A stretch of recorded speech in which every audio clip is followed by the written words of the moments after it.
Have you ever had one of those days when nothing seems to go right? I should have realized that today was one of those days when I got a call to go out to the south of town to unlock a house.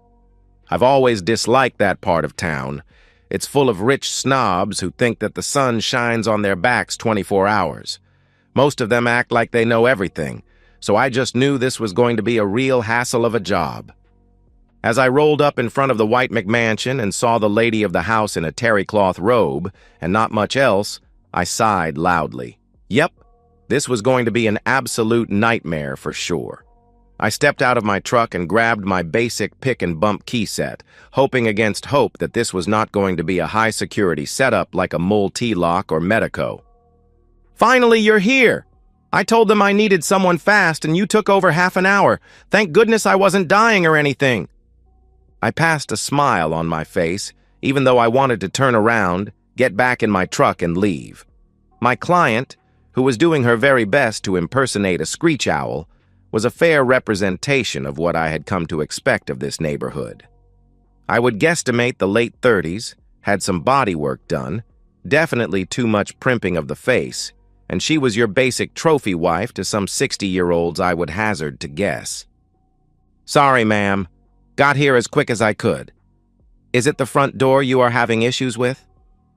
She loudly let me know that it was, so I hurried over to it. Naturally, it was a high-security lock, an angle, which is basically a Chinese knockoff of the multi-lock brand. I silently cursed to myself, knowing that it was going to take at least 10 or more minutes to pick. I sent a short prayer to God and Sonny Jesus that it would go fast and that she would be quiet while I worked. Naturally, they both decided I needed a taste of hell and brimstone. Over the next 20 minutes, I heard a litany of what ground the lady's gears. Her husband was probably cheating, her dog had explosive diarrhea all over the dry cleaning, her son was boffing someone on the football team, and here she was, locked out with an important society event, and wasn't I just taking forever to open a simple lock? I tell you, some days you just shouldn't wake up and go to work. Finally, the last pin tripped and I spun the lock open. She rushed past me into the house, so I went back to my truck and started writing up the invoice. 5 minutes ticked by, then 10, and I'm wondering what the silly woman is up to. I walked up to the door and knocked a few times, but heard nothing. Shrugging, I trotted back to my vehicle, ripped up the invoice, and started another. A total of 45 minutes later, I hear the garage door roll up, and I see that she is coming towards me dressed in what women in this area code call fashion. So, I hand her the adjusted invoice, and she screeches about paying me for the time I waited. What did I expect? Anyway, the rest of the day was on par with the start, so I was more than ready for dinner and time with my wife when my last call was over. I drove home and noticed her car was gone, but I figured she might be at the store or something. I went inside and kicked off my boots, grabbed a cold one, and grabbed some sample locks I had been planning on practicing on. I was almost done with an old Ruco when I heard my wife's car pulling into the driveway. I set it aside and grabbed the old towel I had to wipe my hands on, hoping that she had brought some takeout home because I was starving. I guess when I heard her laughing and what sounded like a male voice speaking in low tones, I should have realized that house-fried rice was unlikely tonight. She walked into the dining room with what looked like a college kid in tow. I assume some type of athlete because he was wearing a leather jacket. Probably football, I thought. He looked beefy enough to be a safety or linebacker. My wife gestured for him to sit down across from me, then took a seat next to him. I just looked at the two of them, kind of bemused, wondering what the hell was going on here. "Hi, honey," my wife said, seemingly full of cheer. When I didn't say anything, she continued, "This is Steve. He goes to A&M and plays football for them." Marcy introduced us. I still didn't say anything, but I got a cold feeling in my gut as I started piling up the locks and putting them in the towel for storage. Marcy has been my wife's best friend from high school, and she is an unmitigated cheating woman. I've pushed and pushed to split them up, but until about a year ago I had come up short. Long story short, Marcy was married briefly. But when her husband wouldn't go along with swapping and an open marriage, she took him to the cleaners and got a divorce. My wife and I had a horrible fight after that, which took us almost a year to get over because I told her that her friend was a useless, round-heeled, cheating woman. My wife finally agreed to stop talking to her and hanging out with her, although it seems now that was a lie. Well, dear, apparently you lied to me about not being friends with Marcy any longer, so now I have to wonder exactly what you are up to this fine evening. I guess that wasn't part of whatever planned dialogue she had put together because it took her a moment to recover. I went and grabbed another beer while she had a thing or two, spinning the cap off with my thumb and dropping back into my chair. I'm really sorry, Dave. I should have told you. But Marcy has been my friend forever, and it wasn't fair of you to try to force me to give her up. She puffed up a bit as she said the last part. I reckon she had time to get back on her script. In any case, that isn't what I brought Steve here tonight to talk about with you. You see, Marcy has explained to me how you are keeping me from being able to explore things that I haven't had a chance to do, and I think we need to discuss our relationship. I pondered this for a second, then looked her straight in the eyes. So I, your husband, am holding you back? Could you be a bit more specific? Marcy thinks, and I agree, that our relationship could become so much more special if you allow me to have lovers. She said that you would enjoy seeing a younger, stronger man take me in front of you, that it would make you more excited afterwards. I see. So Marcy, a cheating woman who took everything from her husband when he wouldn't agree to a similar plan, persuaded you that I would go for this idea willingly. She nodded happily, thinking that everything was right. Well, I'm sad to say that Marcy was wrong, my loving wife. I can only assume Steve here is supposed to be the one you are going to put the horns on me with, but I've got a spot of bad news. You see, I don't agree to this, and I'm afraid I am going to have to ask Steve to leave. I paused for a second. Now, you can stay or leave with him, as I don't really give a damn one way or the other. If you stay, though, we are going to have a nice long talk about whether or not we are getting a divorce or if you are going to give up your stupid friend. Steve apparently decided that since my wife appeared to be in complete shock, it was now his time to assert himself. Look, dude, I'm going to be with your wife tonight. Now you can either sit back and accept it, stay quiet, or I can break your damn arms and make you clean me up before I move from one place to another. I chuckled. Steve, let me tell you something. Now, I ain't some ex-Navy SEAL or Special Forces guy, but your idea of fighting is probably beating up on kids at school or in a bar. This isn't going to be that type of fight. Now, you can come around the table towards me, and the first thing I am going to do is take this towel that I've bundled all these nice locks into, and I am going to try to injure you. Like, seriously injure you. And if that doesn't work, I'm going for anything else I can get my hands on, such as those knives on the magnetic strip behind me in the kitchen. I smiled at the look on his face. There is always the possibility that you will still beat the hell out of me, but be perfectly clear on this one fact. I am going to keep getting up and coming at you with anything that can mess up your nice football career until you put me down and out. And Steve, putting someone down and all the way out is usually close to killing them. So you might beat me down and end up doing a stretch in prison, where your rugged good looks will make you plenty of friends in the showers. I set down my beer and laid my hand on the towel. So I guess what you have to ask yourself is my loving, sweet wife worth losing your career or freedom over? I guess in the end it wasn't, because he turned and walked towards the door, slamming it behind him. I got up and locked the deadbolt, shaking a bit from the adrenaline coursing through me from the possible fight. I turned around and went back into the dining room and sat down, looking at my wife. So, I guess this is when you decide if you are leaving with him or calling your friend and seeing if she will let you stay with her until the divorce is over. But Dave, I don't want a divorce. I love you. This was for us, she wailed. I reached over and patted her hand. Sorry, dearest, you don't get to make those decisions anymore. She was crying and choking back snot, so I reached over into her purse and got her phone. I looked through her contact list until I found Marcy's middle name. Apparently, this was supposed to fool me, but I knew her full name from when she had her husband served. He had come to our and commiserated over some beers, telling me to watch out for Marcy's influence on my wife. Apparently, I had messed that up. Go team me. I waited for Marcy to pick up, counting the rings. A silky voice came on the line. "So, how did Dave like watching Steve with you?" I snorted. "Sorry, the wife is a bit distressed at the moment. Steve decided that he preferred not having broken joints, so he left. I need you to come pick up your fellow cheating woman and take her home with you until we sort out our divorce." I clicked end on the phone and tossed it back into my wife's purse. As I walked into the kitchen to grab some garbage bags, I looked at my soon-to-be ex-wife, and then to the sky. I just knew this was going to be a bad day.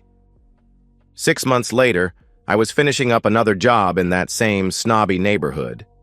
Different house this time, but the same type of client, another trophy wife locked out of her McMansion. At least this one had the decency to be dressed and wasn't sharing her life story. As I packed up my tools, I couldn't help but smile at the irony. Here I was, still unlocking doors for a living, while my own life had finally locked into place. The divorce had been quick, all things considered. Marcy had convinced my ex to go for the jugular, but her lawyer hadn't counted on me having recordings of their little arrangement with Steve. Amazing what a phone can catch when it's recording in your shirt pocket. I'd moved into a smaller place closer to downtown, where the calls were more frequent and the tips were better. The apartment above my new shop wasn't much, but it was mine. No more listening to stories about society events or football players with wandering hands. The funny thing about locks is that they're pretty straightforward. Either they're secure or they're not. There's no gray area, no maybe when it comes to a deadbolt. Marriages, though, those are trickier. Sometimes you don't realize how loose the pins are until the whole thing falls apart in your hands. Last I heard, my ex was still living with Marcy, though not by choice anymore. Turns out most of her friends sided with me when the story got out. The wives in her social circle didn't take kindly to the idea that Marcy was introducing college athletes to their social set. Funny how fast someone can go from social butterfly to social pariah. I still get calls from that neighborhood sometimes. Word got around about what happened, and now I'm the locksmith they trust not to hit on the misses. Business has never been better. Life's funny that way. Sometimes you have to get locked out before you can find the right key. That college kid, Steve? He transferred to a different school after someone anonymously sent his coach our little recorded conversation. I might know something about that, might not. Either way, I heard he's riding the bench at some Division II school now, probably thinking twice about trying to be anyone's bull. These days, when I pack up my tools after a job, I don't dread going home anymore. My new place is quiet, sure, but it's honest. Just me, my locks, and a fridge full of cold ones. Some people might call that lonely, but I call it peaceful. After all, the best security system in the world can't protect you from the people you trust. I learned that the hard way. Still, every now and then, when I'm picking a particularly stubborn lock, I think about that day and smile. Sometimes the worst days of your life turn out to be the best things that could have happened to you. They're like those high-security locks. They might take a while to get through, but once you do, everything clicks into place. And that's the end of today's story. If you enjoyed it, please give this video a thumbs up and drop a comment below. Your support helps the algorithm push my content further. If you're new to the channel, don't forget to hit that subscribe button. It really helps me keep creating more stories for you. Thanks for watching, and I'll see you in the next one. I couldn't believe what I was hearing. Here I am at a major Chamber of Commerce function about to receive an award, and Rhonda, my wife of 10 years, just whispered in my ear that she was going to leave with Gerald, my business partner, for a weekend of intimacy in Las Vegas immediately after the award ceremony. "Are you out of your mind?" I asked quietly, so as not to be heard by anyone else. "Only with desire," she whispered back. "For him. Right now, I can feel his excitement through his trousers, and soon I'll be sharing that intimacy with him. We need to talk, but not now. Later, after we get home from the ceremony, I replied. No, Ron, I'm telling you how it's going to be. If you want to talk, you can give me some ideas, or maybe remind me of the things you've always wanted me to do with you, but refused. I'll be home Monday evening and we can talk then if you still feel the need. This was the start of a 3-day weekend, and I knew she didn't have to be back to work until Tuesday. And you plotted this with him? I asked quietly. Of course. His wife also knows. I looked and saw my soon-to-be ex-partner and friend sitting next to Rhonda with a grin on his face. I wanted to punch the guy out, but not here, not in front of all these people, these so-called pillars of the community. I looked at Judy, his wife, who sat next to him. She didn't look too happy at all. Apparently, she also knew about this. My mind was racing, but I focused back on the present when I heard my name called by the Master of Ceremonies. I got up, shook his hand, and accepted the award, holding it for a second as a photographer took a picture. I gave my prepared acceptance speech and noticed as I did that Rhonda's hand was in Gerald's lap. I decided to make an impromptu change in my speech. On my notes, I had included an acknowledgement of my wife, but I ended my speech a bit early, not even mentioning her name. Instead, I thanked the community for their support and the chamber for the award, then ended my speech. I didn't know if anyone would notice the slight, but Rhonda mentioned it after I sat back down. What? Didn't I even rate a mention? She asked sarcastically as I took a sip of my now tepid drink. I simply glared at her, not saying a word. So that's how it's going to be, huh? Well, like I said, we'll talk Monday evening when I get back. Gerald got up and headed for the podium, deliberately bumping into me on his way up. If you go through with this, don't bother coming back, I whispered to Rhonda as Gerald spoke. There'll be nothing here for you to come back to. To emphasize the point, I slipped my ring off my finger and handed it to her. She smirked as she dropped it in her purse. You know why I'm doing this? Of course you do, she added. It's for what you did with Judy. Don't lie. I know all about it. I have pictures, so you'll say or do nothing. Let me do this and we'll talk when I get back. Don't do this, Rhonda. Nothing happened between Judy and me except dinner. We can talk about it after the ceremony. Too late. It's going to happen. The tickets have already been bought. The reservations have already been made. I'm going to give Gerald my naked body this weekend. I'm going to let him do whatever he wants to me, and there's nothing you can say or do to stop me. What if I told you he's HIV positive? I asked. She laughed. I wouldn't believe you. You'd say or do just about anything to keep me from going. Don't say I didn't warn you. I guarantee that if you do this, you'll regret it for the rest of your life. Look, just enjoy the weekend without me. Go play golf or something. When I get back, things will go on as before, she said. I couldn't believe the nerve of this woman. No, they won't, Rhonda. We'll see about that, she said. A minute or two later, Gerald returned and took his seat. Rhonda turned to him, and I could see she had placed her hand back in his lap. Disgusted, I turned away from her. Finally, the event was over and we got up to leave. This is your last chance, Rhonda, I said. She and Gerald smirked as they looked at me. We're leaving now, Ron. I may call you, or not. Either way, I'll see you Monday. No hard feelings, partner. I promise not to damage her too badly for you, Gerald said. We're done, Gerald, I told him calmly. As partners and friends, I don't ever want to see or hear from you again. We'll see about that, partner, he said as he guided Rhonda away. I turned and looked at Judy, who had tears falling down her face. Do you need a ride home? I asked her. She shook her head. No, I have an Uber coming for me. Thanks for asking anyway. Didn't you tell them that nothing happened between us? That it was just a dinner and a conversation? I tried, but they wouldn't listen. Gerald has pictures of us at the restaurant, and Rhonda insists it was a prelude to an affair. You know how she can get sometimes. Yeah, I knew all right. Until now, The only complaint I had about Rhonda was her uncanny ability to act on false assumptions. And once she got something in her head, there was almost nothing anyone could do to change her mind. "I see," I told her. "I'm sorry, Ron.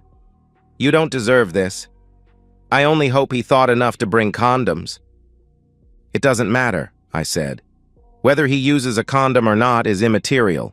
The fact that she's going to let him screw her is all that matters. No, I'm finished with both of them." "What are you going to do?" she asked. "What I need to. What about you?" I told Gerald if he went through with this, I'd divorce him. And that's exactly what I intend to do. This isn't the first time he's cheated on me, but by God, it'll be the last. "Good for you," I said. "Let me know if there's anything I can do. If you like, I can refer you to a good lawyer." "Thanks, Ron. I appreciate that." With that, she left, and I followed shortly, making my way back to the car. On the way home, I thought about the last 10 years with Rhonda. We married about 5 years after Gerald and I went into business together. Gerald introduced me to her after we had been in business together for about 4 years. By then, he and Judy had been married for 3 years. Rhonda and I dated, fell in love, and got married. Gerald was the best man at our wedding, and I never would have believed he would be capable of doing something like this. I never thought Rhonda would either. By the time we got married, the business was growing significantly, so my lawyer suggested I have her sign a prenuptial agreement to protect my assets, which included my home and the business. She didn't like it, but she signed it anyway. I made sure the agreement was equitable and included a clause for infidelity.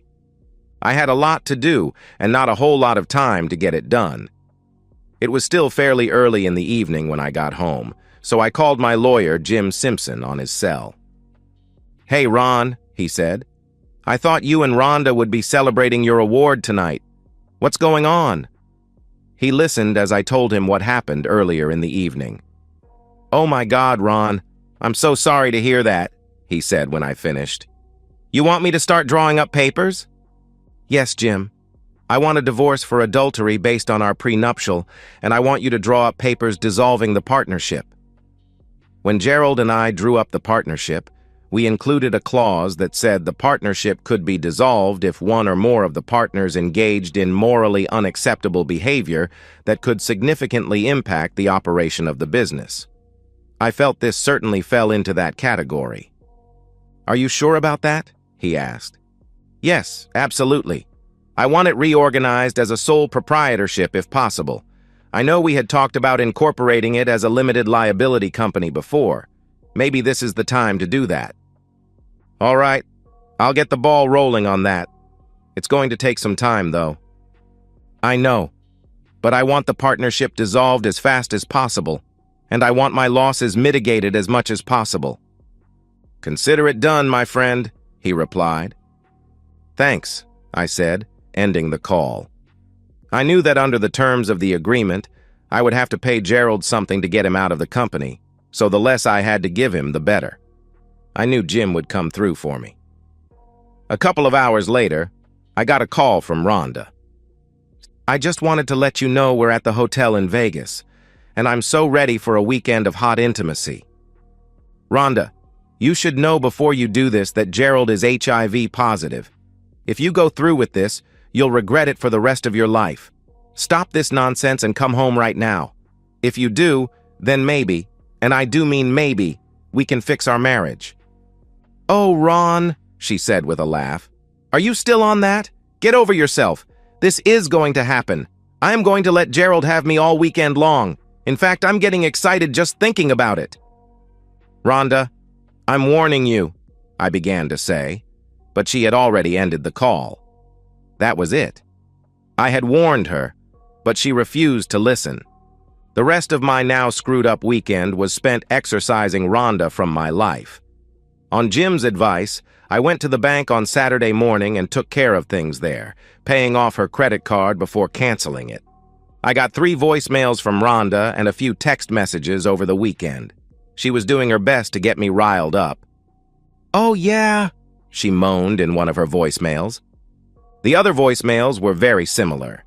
I forwarded all of them to Jim so he could have them as proof of Rhonda's adultery. I also forwarded them to Judy so she could use them in her divorce from Gerald. I called a locksmith and had all of the locks changed on the doors. I wasn't worried about keeping the house, as I had bought it before we got married and the mortgage was in my name only. I tossed all of her clothes and prized possessions into trash bags and crammed them into her car, leaving enough room for her to drive. I pulled the car out of the garage and left it in the driveway. I pulled down all of the photos that included Rhonda. I broke up the large wedding portrait that hung over the fireplace before placing the broken pieces inside to be burned. By the time I was finished, there was no evidence that she had ever been in the place. After listening to her voicemails the next morning, I called her mother and said we need to talk. She invited me over for lunch, so I went. After eating a sandwich, she asked me what was going on, so I told her everything. I even played the voicemails Rhonda had left. By the time I finished, she was inconsolable. "That stupid girl. I can't believe she would do something like this to you. I'm so sorry, Ron. Of course, she can stay here until she gets back on her feet, but I'm going to tan her hide for this." "I'm sorry as well, Mom," I told her. I always thought of Rhonda's mother as Mom, especially since my own mother died from a stroke a few years before. She's going to need all the help and support you can give her. "Of course, but I'm still going to put her over my knee." I chuckled and gave her a hug. "Please stay in touch, Ron," she said as we broke the hug. I promised I would and left. She was still wiping tears from her face when I left. From there, I went to a tavern that served the juiciest burgers and enjoyed one with a couple of beers. Jim called me on Monday to say he had the paperwork drawn up, so I went to his office. Everything looked good, so I paid his retainer and left. The papers would be filed with the court the next day, which was Tuesday. "Where would you like her served?" Jim asked. "Preferably at her place of work. She humiliated me in public, so I think it's only fair I return the favor." "Okay," he said before I left. I got a couple more voicemails from Rhonda that day, the last one letting me know she was on her way home. I got a good laugh at that. Gerald dropped her off that evening at about 5:30, then took off. Apparently, he was a bit too cowardly to face me after what he had done. I waited and heard her come onto the porch. I heard her trying her keys, but none of them worked. Finally, she rang the doorbell. I ignored it for a few minutes, and she began pounding on the door. "Let me in, damn it!" she yelled. I got up and walked to the door. I opened it and stepped outside. She looked at me before trying to walk inside, but I stopped her. "What are you doing? I live here too." "No, you don't. Not anymore. You gave up that right when you left Friday night." "But I told you I would be back and we could discuss things if you still wanted to. And why is my car in the driveway? Why isn't it in the garage? And what's all that stuff in it?" "That's all your stuff, Rhonda. Like I said, you don't live here anymore." "Look, I know you're upset. We can talk about it if you want," she replied. "I wanted to talk with you on Friday, but you weren't interested, remember? I practically begged you to listen to me, but you flat out refused and insisted on spending the weekend with Gerald." "That's right. Since you had his wife, I figured I deserved to get some revenge." "And what proof do you have that I had intimacy with Judy? Show me." She pulled out her phone and showed me a picture of Judy and me at a table in a restaurant. "What's that?" she asked. "That's two people talking over dinner. There's no intimacy in that picture, and nothing happened between Judy and I. For that matter, I have never been with another woman since you and I became exclusive." "Then why were you having dinner with her? Surely you expected something afterward." "There you go again, making false assumptions," I said. "What are you talking about?" she asked. "That's what I wanted to talk to you about on Friday, but you refused to listen to me. Tell me, did Gerald ever use a condom this weekend?" "Of course not. You know I hate condoms," she replied.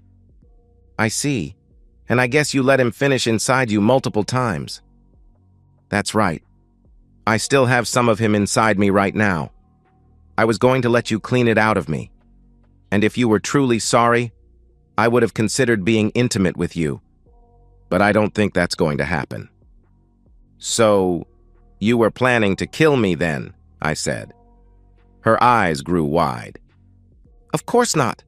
Where did you get that silly idea from? Do you remember a few months back when he said he wasn't feeling too well? That was just a few weeks after he returned from a trip back east." "Yeah, I remember," she said. "I suggested he go see his doctor and get checked out. He never told me what the doctor said, but Judy learned he tested positive for HIV. You want to know how she learned about it? I'll tell you. She learned about it because he infected her. She tested positive just recently. That's what we were talking about at dinner that night. At the time he infected her, he didn't know he had it, but he sure as hell knew this last weekend when he was screwing you." I handed her a copy of Gerald's test results Judy had given me the night we had dinner. Rhonda's face turned white and her eyes widened. "I even told you on Friday, but you refused to listen." "Oh my God," she said, feeling nauseous. "You were telling the truth. I'm going to get sick." She doubled over and vomited in the front yard. I stood and watched as she retched several times in the front yard. When she finished, she looked at me, scared. "I'm going to die, aren't I?" she asked. I shrugged my shoulders. "I'm not a doctor, so I don't know. Judy said her doctor told her it's not the death sentence as it was a few years ago, but it's still pretty rough. At any rate, I suggest you go see Dr. Barnes first thing in the morning and let him know. Have him run some tests on you. Maybe if he can catch it early enough, he can do something. But I do know that our marriage is dead." "Where will I go?" she asked, tears falling down her face. "Your mother said you can stay with her until you get on your feet," I replied. "My mother? You told my mother?" she asked, shocked. "Yes, she deserves to know the truth, don't you think?" "I guess," she replied. "And you'll be served with divorce papers at work sometime this week." "Please, no, I don't want a divorce. Can't we work through this?" "No. We probably could have if you had talked to me on Friday instead of leaving me to spend the weekend with him in Vegas. But you just had to have things your way. You made your bed, Rhonda. Now you get to lie in it." "So what were you doing with Judy in that restaurant?" she asked. "I already told you. Talking. She got her test results and wanted to talk to me. She asked if I had any idea he was positive. Of course, I told her the truth. I didn't. I was trying to find a way to help the two of them get through this. But it seems Gerald decided to have her followed. He got those pictures of us in the restaurant. Naturally, when you saw them, you made your usual false assumptions, and here we are. I hope it was all worth it to you." "Please, can't you just give me one more chance? I'm dying here," she begged. "I've been dying since you walked out on me Friday night," I replied. "But I love you," she cried. Yeah, right, I thought. Don't you have any love for me at all? Love you? Right now I don't even like you. Now get off my lawn. I walked back inside and slammed the door, locking it behind me. I looked through the window and saw her, sobbing as she knelt on the lawn. She looked totally defeated and forlorn, but right then, I didn't care. Eventually, she turned and slowly ambled to her car, still crying. As I watched, she backed out of the driveway and drove off, still crying. The next day, I got to the office early, hoping to catch Gerald when he came in. I had already advised security to confiscate his badge when he came in and had a couple security officers waiting by his office. When he arrived, he gave me a smirk, but lost it when he saw the officers. "What's this all about?" he asked. "They're here to confiscate your badge and make sure you don't take any company property when you leave." "Leave? I'm not going anywhere." "Wrong answer. As of today, the partnership is dissolved. You no longer work here." "That's not true. You can't do that." "Read the agreement we both signed," I said, tossing a copy of it on his desk. I highlighted the appropriate clause. The dissolution of the partnership is being filed this morning, and the company is temporarily being reorganized as a sole proprietorship. I'll give you 15 minutes to pack your trash and get off the property before I have you escorted out. "Is this all because I had your wife over the weekend?" he asked. Partly, it's also for deliberately exposing her to HIV, which I've been told is a crime in this state." "What?" he asked. "I saw your test results. Judy showed them to me. That's what we were discussing that day in the restaurant. She told me you infected her as well. I was planning to make you a silent partner so you could keep your medical coverage and still earn an income. But what you did this weekend was beyond the pale. You know you're infected, but you still chose to spend the weekend with Rhonda without informing her. That's illegal in this state. The two of you had this all planned out, except she didn't know you're HIV positive. In my view, what you did violates the terms of our partnership agreement. I had considered giving you a severance package, but in light of your actions, I've changed my mind. Now get out!" "You can't do this. I'll fight you on this. So help me God, I'll start spreading rumors that you've been screwing half the female staff here, threatening their jobs if they don't go along with what you want." "Really? You'd deliberately slander me in the community for revenge? On top of deliberately infecting my wife with HIV so she could infect me?" "Goddamn right," he replied. "By the time I'm done, you won't have any business at all." I smiled and pulled an audio recorder from my pocket. I hit a button and played our conversation back to him. "I think that should add a few million to the lawsuit and help secure a conviction. Not to mention the fact that you made your claim in front of at least 2 witnesses. Right?" I asked, looking at the 2 security guards, who smiled and nodded their heads. I looked at my watch. "You know, I used to think you were my best friend. I also used to think you were quite intelligent. I see now that my initial assessment of you was wrong. You have 10 minutes to pack up and get the hell off my property." I looked at the guards before speaking again. "Keep an eye on him.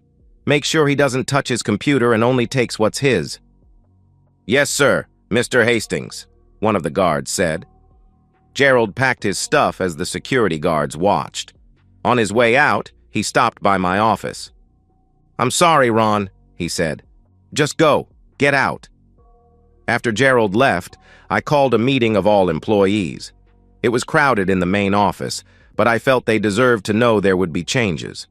I told them that Gerald was no longer with the company and the partnership had been dissolved. I assured them that this change wouldn't affect their jobs in the long run, but could cause some short-term disruption. One of the employees asked why Gerald left, but all I would say is that it was a personal matter. The next several weeks were a blur.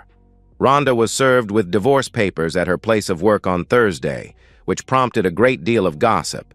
Her mother told me she had gone to see the doctor on Tuesday, but it would be a while before she got the results of her tests. Thankfully, Rhonda didn't deluge me with calls or texts. It seems she finally realized that she had made a huge mistake, one that would affect her for the rest of her life. Realizing there would be no reconciliation, she signed the papers. Jim told me the divorce would be final in 90 days. Judy filed for divorce against Gerald on the grounds of adultery. She told me he was living in a motel room that was rented by the week until he could find something else. But he had another problem. After Rhonda's visit, Dr. Barnes reported Gerald to the authorities.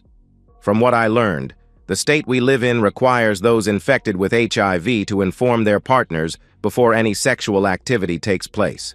Since Rhonda said Gerald never informed her, he could receive up to 20 years in prison. I also learned that this was one of those laws many prosecutors didn't like to enforce, since there was too great a chance of backlash. But the local authorities decided to go after Gerald, based on Rhonda's testimony. A week or so after being kicked out of his house, police showed up at the motel where he was staying and took him into custody. Concerned that he could present a danger to the general population, he was placed in solitary confinement. Gerald's trial became something of a circus.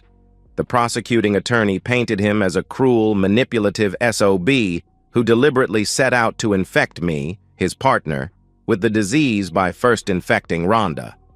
Rhonda testified, as did I. Judy also testified. The prosecutor also played the audio I captured in my office, putting Gerald in an even worse position. It didn't take long for the jury to convict. Disgusted by what he heard, the judge sentenced him to the maximum allowable by law, 20 years in the state penitentiary. But Gerald's problems were far from over. Now he was in the middle of a divorce as well as civil litigation. After Judy's divorce was finalized, she sold her home and moved out of the area. Rhonda contacted me a few days before our divorce was final and asked me if I would have dinner with her. After thinking about it, I agreed. I felt it was time for closure. We met at a quiet restaurant where we enjoyed a final meal. "I hope you're not too scared or ashamed to be seen with me," she said. "We're not going to be swapping any bodily fluids, so it shouldn't be a problem," I told her half-jokingly. "I got the results of my test. I'm positive." "I'm not surprised, but I am sorry to hear that. It's not your fault. You tried to warn me, but I wouldn't listen. It's a mistake I'll be paying for the rest of my life." "So, what is the doctor doing?" I asked. "He's got me on an antiretroviral therapy. It'll never be cured, but he tells me I can live a fairly normal life if I take the drug every day. Of course, I had to let my boss know. He's letting me telecommute so I can work from home, and Mom says I can stay with her as long as I need to." "That's good to hear," I replied. "My lawyer is also filing a lawsuit against Gerald. I've been told it's pretty much a slam dunk with his conviction, but collecting may be an issue with him being in prison and all." "I see. Well, I happen to know that his 401k was pretty substantial, even after subtracting Judy's portion. She also sold their house, so maybe you can get his half of that. Have you spoken with her recently?" "I have," she said. "She's out of the area, but we still talk from time to time. I'll mention that to her and see what she says." "What happened to you, Rhonda? I don't get it. I wanted to have kids with you, spend the rest of my life with you." "I don't know. When Gerald showed me those pictures of you with Judy, I lost it. I just knew you were having intimacy with her. I really jumped the shark on that, didn't I?" "Just a bit. But why didn't you just talk to me?" "I was angry. I didn't want to hear anything you had to say. Judy tried to warn me as well, but I figured she was in cahoots with you and would say anything to stop me. I even told you that Friday about Gerald. Twice. I hoped you would have gotten the hint. Frankly, I didn't want to hear anything you had to say, and now I'm paying the price. I'll be paying it for the rest of my life. Can you ever forgive me for being so stupid?" "I don't know," I replied. "Right now, it's all I can do to be civil around you." "I thank you for that at least. I know it's probably not easy for you. So, how are you holding up?" "I manage. I stay pretty busy with the business. Now that Gerald is gone, my workload has doubled, so there's no shortage of things to do." "Any women in your life?" she asked. "No, I'm not in the market for a relationship. Probably won't be for quite a while. Once bitten, twice shy, you know." "I'm sorry," she replied. "I've learned a thing or two myself from all of this," I said. "What's that?" she asked. "Never trust anyone. I knew Gerald for years before I met you. That is, I thought I knew him. I had no idea he was capable of doing what he did. And the things I learned about him during their divorce frankly make me sick to my stomach. And what you did certainly didn't help." "I'm sorry," she replied. "Yeah, well, it is what it is. I see you're still wearing your rings," I added, looking at her left hand. "We're still technically married, at least for a few more days.